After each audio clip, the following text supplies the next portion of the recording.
Welcome to a new episode of Sharing is Caring. We have a special guest, Dina Merhbi, a health and mindset coach for high-performance women. Dina shares her expertise on how food plays a crucial role in optimizing energy, mindset, and overall success. She emphasizes the importance of understanding your body's unique needs and how to nourish it properly. Join us as we dive into the relationship between food and achieving your goals, and learn how to create a personalized approach to nutrition that works for you. Dina also shares valuable insights on intuitive eating, the impact of food on emotional well-being, and the benefits of cooking at home. If you're ready to take your health and performance to the next level, don't forget to subscribe to our podcast, and thank you for being our faithful listeners. Let's fuel our success together. Hi, Dina. How are you? Good. How are you, Jonathan? Very good. Thank you so much for joining us. It's my pleasure. Would you like to introduce yourself to our listeners so they get to know you? Of course. So welcome, everyone. My name is Dina Merhbi. I am a health and mindset coach for high-performance women. My training is listed training. I used to be a dietitian for 21 years, but as well, I combine yoga and mindfulness through NLP coaching to help people understand how to better eat for their body, to optimize their energy and their mindset so they can actually show up more confidently in their business to create more income and impact through their business. Amazing. So how much food matter in what you do? Like food is a pillar of many things. Do you agree with that? And since you have a background in so many areas, do you consider food an important thing to achieve your goals? I think food is very important because it's the way that you energize your body. It's like a car where you need to put gas in it. You cannot go anywhere if you don't have the right gas for your car. So you have to see your body a little bit more unique. Is the food that you put into your body, it can help you really be energized to show up more confidently, or it can actually be more exhausting, keeping you more sluggish and bloated and not actually getting work done. So you have to look at food as a fuel source, but as well, beyond just the food, of understanding why you're eating certain food and how you're eating certain food, because that as well has an impact of how you digest those foods every single day. Okay. And would you maybe give a sense of how you approach food with your clients? Let's say you have this woman CEO who's coming to you and telling you, I want to kick ass and rock everything. Help me with my food. What would be your approach? For sure, I do first to better understand like the person's history and as well what their goal is. So if ever somebody has any health issues or medical issues, we also want to talk about that. But it's really understanding how the body is sending signs and signals to the person. So if somebody might come tell me, they're like, I'm eating and I think I'm eating well, but I'm always feeling sluggish and tired or bloated, or I eat well all day and then I find myself overeating at night, then we're going to be tackling to better understand. So the person understands those symptoms mean that the way that you're eating is not aligned to how your body should be eating, because we should all eat in a certain specific way. We're all unique. But as well, understanding the relationship with food, seeing it as a partner in their business success and not just an add-on. So whenever I work with my business clients, it's making a health plan part of their business plan, part of their lifestyle plan. It's something that is so crucial because if you don't nourish ourselves in an optimal way, we cannot show up in an optimal way. And if your business relies on you, that you're the brand, you're the face, you're the pillar of your business, you need to really make food and your health as a priority to help you show up in a more energetic and confident way. Very nice. Thank you so much for this piece of advice. We are a young podcast, but ever since we started, one thing is quite clear. Everybody is unique and everybody is different. So there is no one size fits all solution when it comes to food. Nice that you also think this way. It's important because, to add to what you said, when we're able to see ourselves as unique, you're not going to fall for those like overnight or cookie cutter plans that probably a lot of people have followed, the diets and the plans. And there isn't a miracle plan. There's only an intuitive plan. And really working with a coach to help you understand how your body works is going to be like golden, because once you know how to eat for your body, you keep that for life. You don't have to change it every few months or so. You have to, once you connect with your body, you're able to understand how the symptoms are. So as we get older, our body changes.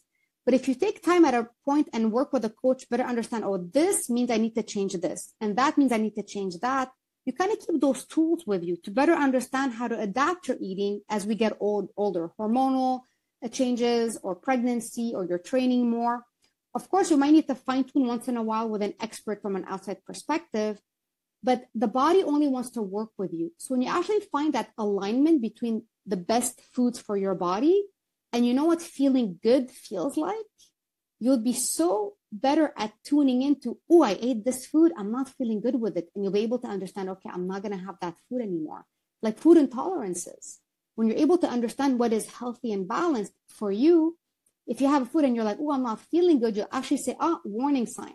My body does not like this food, so I'm going to take it out. I'm not going to keep eating it in and making my situation worse.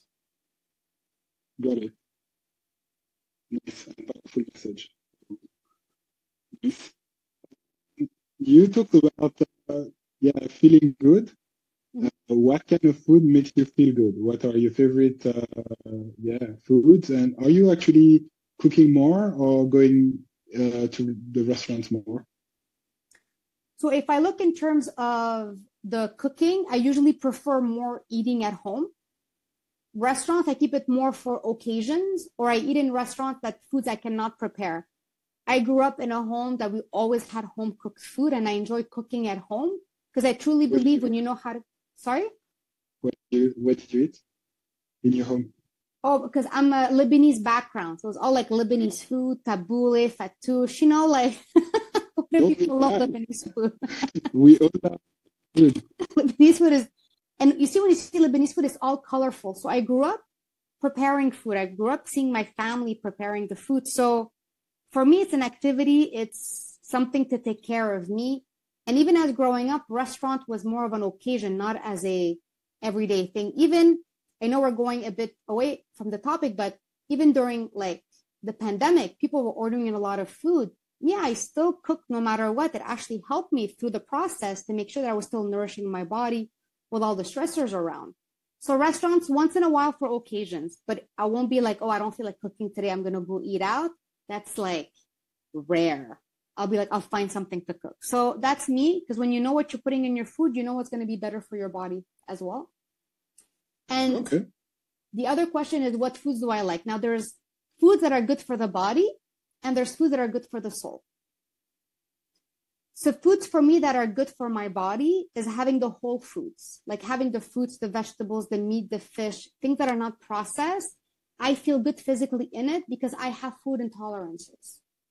For example, I have some gluten intolerance. So I try to limit that as much as I can because I want to feel good with the foods. And there's more and more people having those intolerances. So I know what works for my body, and those are the foods that I find I'm at my best. But there's also foods that are good for the emotional well-being. So no matter what, I always have chocolate at home. I have my Nutella jar at home. And that makes me very happy to have a balance of foods that are good for my body, but as well foods that are good for my soul. Thank you so much for sharing. Nice. Last question. Mm-hmm. Any advice would you like with the listeners? I think the biggest advice is understanding that your body just wants the best for you. People struggle a lot with their eating, with their weight, with maybe disordered eating, and they feel like it's a fight with their body. But if you're better understanding, taking a time of tuning in and seeing whatever symptoms your body is sending you as like a cry for help and not to make anything worse for you, and being able to work with a coach to better understand those signs and symptoms and understand how to eat for your body in a loving way. And like I had mentioned, like there's food that are good for the body and food that are good for the soul, because there's no good food or bad food. There's just aligned food for you. I think seeing your body as your partner, kind of like a partner in crime of creating more performance and more success in your life, I think people are kind of going to see food in a very, very different way. Very nice. Thank you so much for sharing. where can people find about what you do, your website, and your activities as a coach? So if anybody wants to find out, Dina Merhbi on all social media, or you can just contact me through workwithdina.com. There you'll be able to listen into my own podcast, to my YouTube channel, and as well seeing any courses or programs or coaching that you're curious to know. So don't forget to reach out through that name through pretty much all social media. There's only one Dina Merhbi, and that will be me on the social media. Nice. We'll, of course, share everything in the show notes, so you can just click and get in touch with Dina. Perfect. Thank you so much, Dina. That was Dina Merhbi calling from Montreal. Thank you so much for all those precious advice and experiences that you share with us. And thank you, Jonathan, for me to share my message to help your audiences as well take one step closer to a better health for their life. Definitely agree.